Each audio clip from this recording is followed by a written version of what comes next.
Dr. Lim here. From this week onward, every Friday, we shall talk about SUNYA. For the last few years, we started to promote SUNYA worldwide. Till now, there are hundreds of thousands of people practicing SUNYA. From small children to the old people, all enjoy the practice of SUNYA. Before we discuss further, what do you mean by SUNYA? Why it is important to us? SUNYA is from Sanskrit word sunyata, which means emptiness. Even in some Indian and Malay language, SUNYA also means zero. In Malay and Indonesia, it is also the root word for sunyi, meaning very calm and quiet. Or senyap means no sound. So it means quiet too. When you practice SUNYA, what do you get? The answer is, you get nothing. If you get nothing, then why should we practice SUNYA?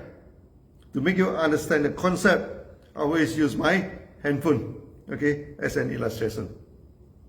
When Steve Jobs wanted to invent a new intelligent smart handphone, he did not want anything on the screen of the handphone. No keypad, no button, there's nothing on the phone. So at the end of the day, because there's nothing on the screen of the phone becomes everything. It is a phone, a text messenger, an audio recorder, also a video recorder. Even now I'm talking to you, I record this using my handphone. Then we can edit the video, we email and transfer the video. The handphone become an integral part of our life thanks to nothing on the screen, making handphone into everything. So when you empty your mind, you actually release the power and potential of your mind. Like an empty handphone screen, nothing to obstruct the handphone to become a video taker.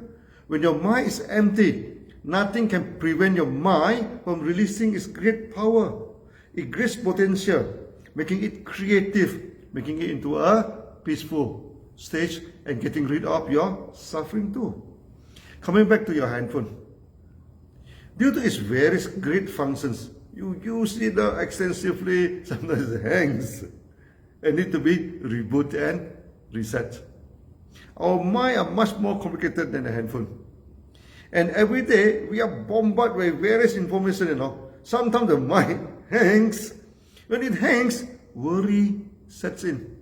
Depression sets in. And the person will act very weirdly, lose his temper quickly, and have bad relationships with people and even with the family members, and become a crackle. Now the basic question is, if you can reset your handphone, can you reset your mind? Again, the answer is a great yes. How do you reset your phone? You just stop all the function, and restart it.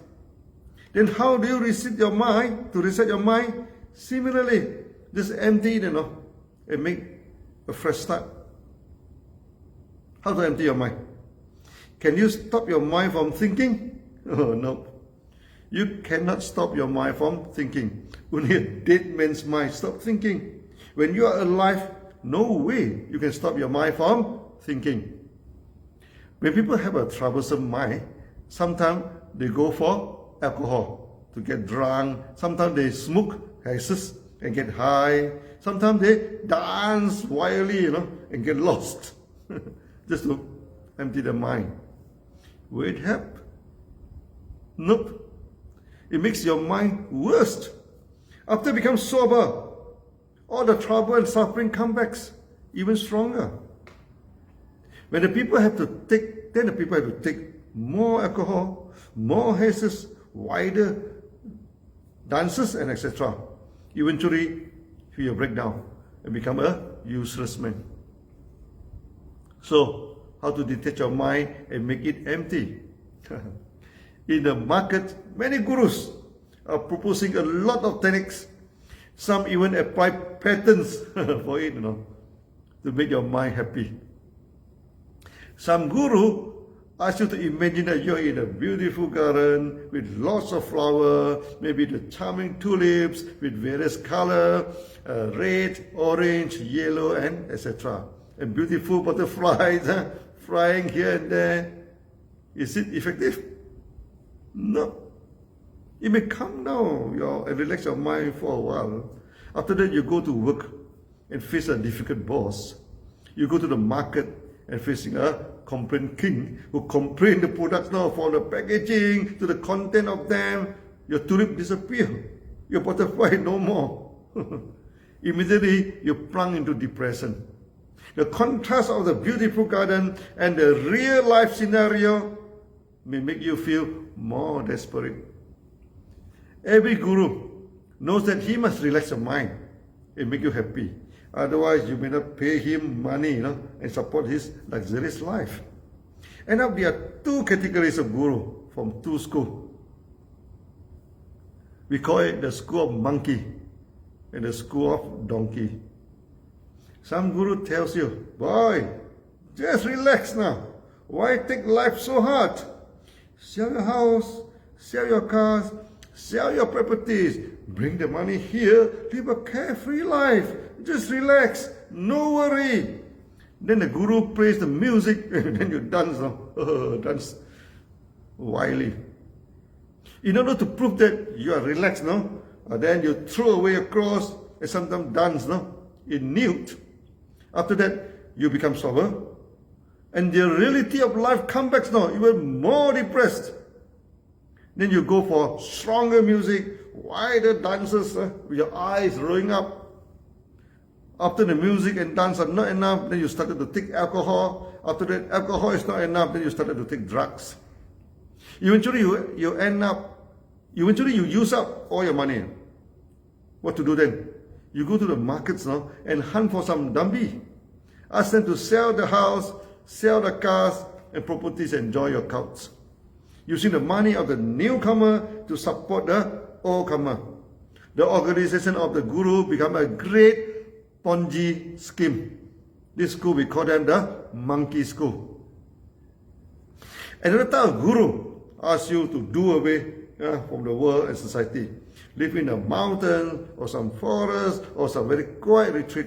Do not talk, do not ask questions, do not greet, and do not say namaste. You should meditate day and night. The world has nothing to do with you. You need not work, need not do any duty.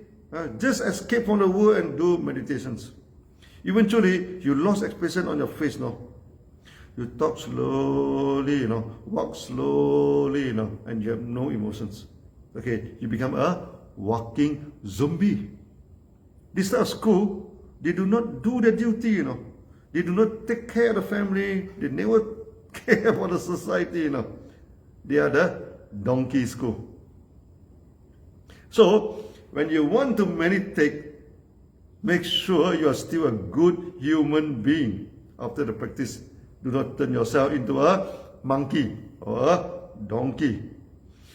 For the right practice, we go for a technique called reverse counting, where you count your breathing, started from a great number to smaller numbers until you reach 0. First, you sit comfortably, okay, with your back and neck, maintain a straight position without exerting any effort, The easiest way is to sit on a hard cushion or a yoga block with your leg crossed, okay, then your back will become straight automatically without any exertion. Then you breathe naturally. Remember, SUNYA is a mind exercise. No, it's not a breathing exercise. Do not force your breath. Do not pull your breathing. And do not hold your breathing for too long. Do not forcing all the air out of your lung. Just breathe in and out naturally. When you breathe in, there is no counting. When you breathe out, you count once. For example, you started the first breath as 9. When you breathe out, okay, then breathe in again without counting. Then while breathe out, the second time, you count 8 mentally, without making any sounds. You can count in any language you wish now. Not necessarily have to be count in English. Eventually, you count it down to 0. Then you started all over again. From 9, repeat the counting until 0 again. So on and so forth. Other than 9 to 0, you can count 29 to 0 and finally 99 to 0. First practice 9 to 0. So when you can count without mistake and comfortable with the practice, then you increase to level 2, 29 to 0. So if you do not lose your count, then go for 99 to 0. The normal practice is 99 to 0. That means once you are familiar with reverse counting, you directly practice from 99 to 0. Need not go through the 9 to 0, 29 to 0, only then 99 to 0. Just directly practice from the count. You may wonder, why 3 sets of counting? There is a history in it. In the early days, when I applied genotherapy for promoting health, I also found that many people come with emotional problem. Many are depressed. How do we know if a person is suffering from depression? If so, how serious is the suffering? I test them first by asking them to count from 29 to 0 or 30 to 1. If a patient is suffering from depression, he could not complete the count. Halfway in counting, his mind started to wander and think of some other things and forgot the counts. If he failed in 29 to 0, then we ask him to reverse count from 9 to 0. For those whose mind is seriously disturbed and having severe depression, they can't even complete the count from 9 to 0. So anybody can test their mental state by reverse counting. You do not need anybody to supervise it, and there is no cheating. If your mind is okay, you should be able to count from 99 to 0 without losing your count. If you feel, that means your mind is disturbed. Then you try 29 to 0. If you feel again you are having depression, then test from 9 to 0. If that fails, you are having a serious depression. If you fail in your reverse counting, nothing to worry. Every day, keep practicing the reverse counting. If you can count from 29 to 0 smoothly, then your depression is gone. Eventually, you reverse count from 99 to 0, then your mind become normal. When you keep practicing, your mind will become serene and bring in peace that you have never experienced before. This is all for today. Next video, we talk more about the breathing and the reverse counting. See you again. Bye-bye.